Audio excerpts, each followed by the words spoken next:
Target ng Agriculture Department na magtayo ng maraming food hub sa iba't ibang bahagi ng bansa.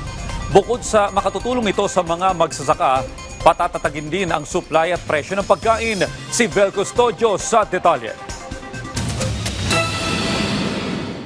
Potential game changer kung maituturing ang itinatayong Clark Food Hub Project sa pagtutulungan ng Department of Agriculture at Department of Transportation ayon kay DOTR Secretary Vince Dizon sa site inspection ng DOTR Clark International Airport Corporation. Kinumpirma naman ni DA Secretary Francisco Q. Laurel Jr. na itinatayo ng inisyal na 12 ektarya mula sa kabuuang 47 ektarya na lupa para sa food hub.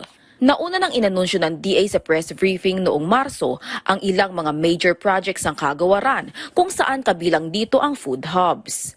Kailangan mo rin ng parang connected na mga trading centers para masigurado na bukod dun sa maayos mo yung storage ng commodity, maganda rin yung market and logistics. Kaya ang plano ni Secretary ng DA in the long run is to establish these cold storages and these food hub or trading facilities nationwide. We are also working with ADB para dun sa pagtatayo ng mga agricultural ports. Target ng DA na maging operational na ito sa loob ng 18 buwan mula ng simula ng pagpapatayo sa food hub.